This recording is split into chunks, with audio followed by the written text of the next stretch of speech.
আসসালামু আলাইকুম। প্রিয় দর্শক, অন্য মঞ্চের আলাপ চাইতে আপনাদের সকলকে আমন্ত্রণ জানাচ্ছি। মার্কিন প্রেসিডেন্ট ডোনাল্ড ট্রাম্পের শুল্ক বোমা থেকে মুক্তি পেতে ডক্টর ইউনূস ৩ মাস ধরে চেষ্টা করে গেছেন।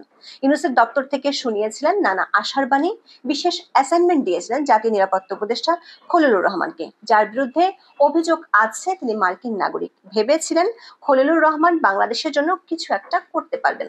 আবার ট্রাম্পের মন পেতে ট্রাম্পের এক সময়কার বন্ধু ইলন মাস্কের স্টারলিংকে নিয়মের ব্যত্যয় ঘটিয়ে দিয়েছিলেন বাংলাদেশে ব্যবসা করার অনুমতি। এমনকি বিদেশি ওই কোম্পানিটির প্রচারকও হয়ে যায় সরকারের কর্তা ব্যক্তিরা। কিন্তু ৭ জুলাই মধ্যরাতে ডক্টর ইউনূস জানতে পারেন খলিলুর রহমানের মিশন ফেল করেছে। বাংলাদেশের অন্তর্বর্তী সরকারের প্রধান উপদেষ্টা ডক্টর মোহাম্মদ ইউনূস একটি চিঠি পান মার্কিন প্রেসিডেন্ট ডোনাল্ড ট্রাম্পের কাছ থেকে। তাতে ট্রাম্প লিখেছেন, আগামী ১লা আগস্ট থেকে আমেরিকার বাজারে যে কোনো বাংলাদেশি পণ্যের উপর ৩৫% শুল্ক আরোপ করা হবে। আগে ঠিক করেছিলেন ৩৭%, এখন দিতে হবে ৩৫%। তার মানে নয়া ঘোষণায় তা ২% কমেছে। এর অর্থ হলো বাংলাদেশের গার্মেন্টস শিল্পের দুই শক্ত প্রতিদ্বন্দ্বী চীনকে যেখানে 10% আর ভিয়েতনামকে 20% শুল্ক দিতে হবে, সেখানে বাংলাদেশকে গুনতে হবে কড়া মাসুল। প্রশ্ন উঠেছে, দেশের রাজনৈতিক দল ও সাধারণ মানুষের মতকে উপেক্ষা করে পররাষ্ট্র মন্ত্রণালয়কে কোণঠাসা করে রেখে খলিলুর রহমানের উপর ডক্টর ইউনূসের নির্ভরতা পুরো বাংলাদেশের অর্থনীতির মেরুদণ্ড ভেঙে দিবে না তো? অবশ্য ডক্টর ইউনূস সরকারের পক্ষ থেকে দাবি করা হচ্ছে ১লা আগস্ট পর্যন্ত সময় আছে। ৯ জুলাই একটি বৈঠক আছে, সেখানে হয়তো ইতিবাচক কিছু হতে পারে।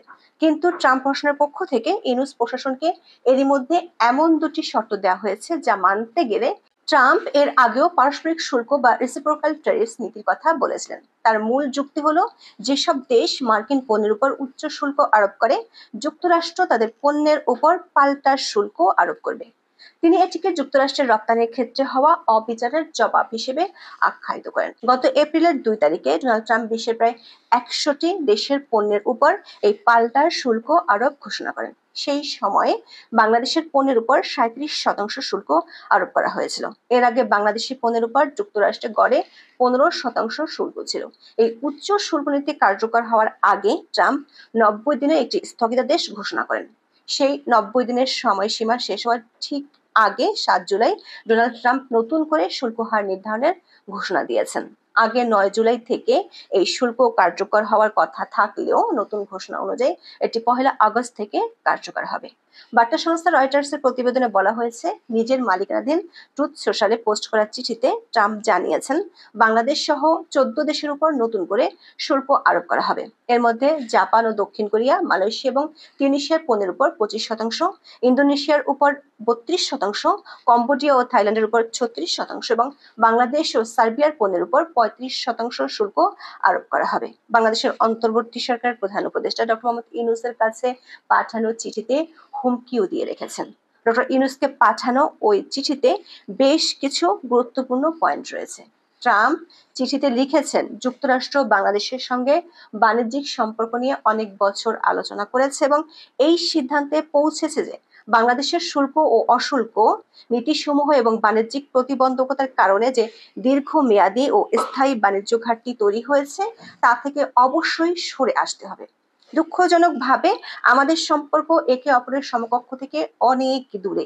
দর্শক, খেয়াল করে দেখুন, ট্রাম্প প্রশাসন বলছে বাংলাদেশ এতদিন ধরে আলোচনা করে সমঝোতায় পৌঁছানোর পথ থেকে অনেক দূরে। দৈনিক সমকালের এক রিপোর্টে বলা হয়েছে, গত ২ এপ্রিল পাল্টা শুল্ক আরোপের পর যুক্তরাষ্ট্রের সঙ্গে এ পর্যন্ত ২৮ দফা বিভিন্নভাবে যোগাযোগ করেছে বাংলাদেশ সরকার, কিন্তু সেই ২৮ দফা আলোচনায় কোনো ইতিবাচক ফল আসেনি। ট্রাম্প চিঠিতে লিখেছেন, আগামী ১লা আগস্ট থেকে যুক্তরাষ্ট্রে পাঠানো বাংলাদেশের যে কোনো সব ধরনের পণ্যের উপর মাত্র ৩৫% শুল্ক আরোপ করবে দেশটি। এই শুল্ক সব খাতভিত্তিক শুল্কের অতিরিক্ত হিসেবে প্রযোজ্য হবে। এর অর্থ হলো বেসমেন্ট শুল্ক ১০% ও যোগ হতে পারে এর সাথে। আবার ট্রান্সশিপমেন্টের মাধ্যমে কোনো পণ্য গেলে সেটাতে দিতে হবে অতিরিক্ত শুল্ক। ট্রাম্প তার চিঠিতে উল্লেখ করেছেন যে এই ৩৫% শুল্ক বাংলাদেশের সঙ্গে যুক্তরাষ্ট্রের যে বড় ঘাটতি রয়েছে তা দূর করার জন্য যা প্রয়োজন তার চেয়ে অনেক কম।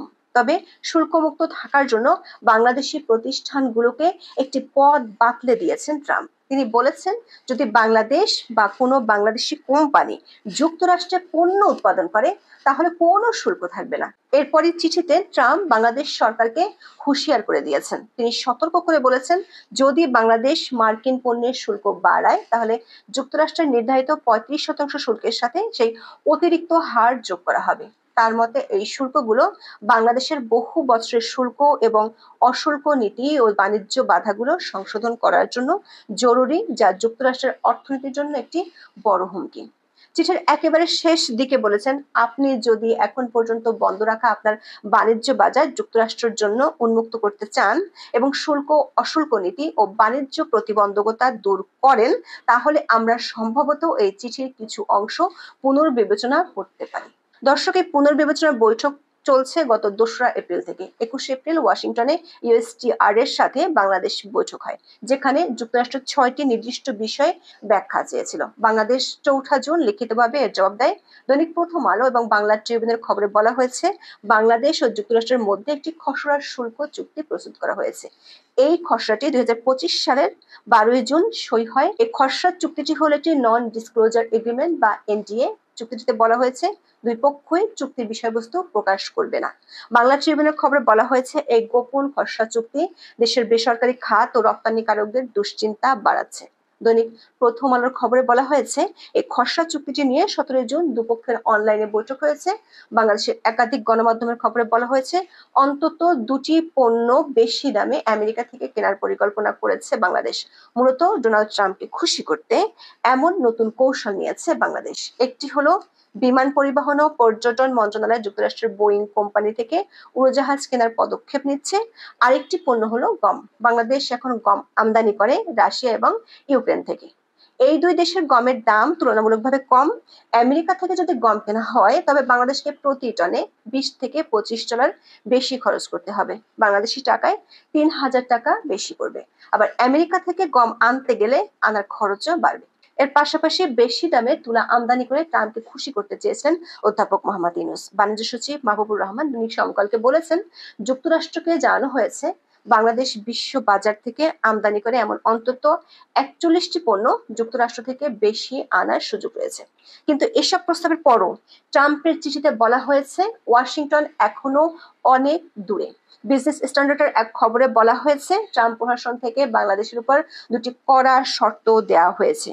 পত্রিকাটি বলছে, যুক্তরাষ্ট্রের প্রস্তাবিত চুক্তিতে এমন শর্ত দেওয়া হয়েছে যে যুক্তরাষ্ট্র কোনো দেশের উপর বাণিজ্য নিষেধাজ্ঞা আরোপ করলে বাংলাদেশকেও ওই দেশের উপর বাণিজ্য নিষেধাজ্ঞা আরোপ করতে হবে। আবার যুক্তরাষ্ট্র কোনো দেশের উপর বাড়তি শুল্ক আরোপ করলে বাংলাদেশকেও তা অনুসরণ করতে হবে। দ্বিতীয় শর্তটি আরো ভয়াবহ। মেনে নিলে বাংলাদেশের যুক্তরাষ্ট্রের একক মনোপলির প্রতিষ্ঠা পেয়ে যাবে।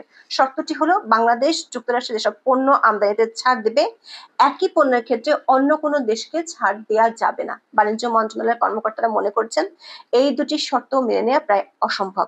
দ্বিপাক্ষিক বাণিজ্য চুক্তিতে যে ধরনের ভাষা ব্যবহার করা হয়, যুক্তরাষ্ট্রের প্রস্তাবিত রেসিপ্রোকাল ট্যারিফ এগ্রিমেন্টে সে ধরনের ভাষা ব্যবহার করা হয়নি।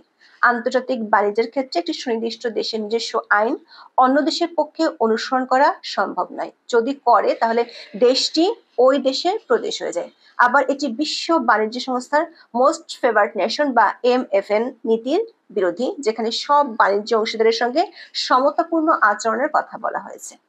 ট্রাম্প যদি সত্যি অনমনীয় থাকে তাহলে বাংলাদেশের রপ্তানি খাতের সবচেয়ে বড় অস্ত্রটি ভয়াবহ বিপর্যয়ের মধ্যে পড়বে। বাংলাদেশের তৈরি পোশাক খাত যুক্তরাষ্ট্রের উপর অনেকটাই নির্ভরশীল। গত বছর বাংলাদেশ থেকে প্রায় $840 কোটি পণ্য যুক্তরাষ্ট্রে রপ্তানি হয়েছে, যার মধ্যে $740 কোটি ছিল তৈরি পোশাক।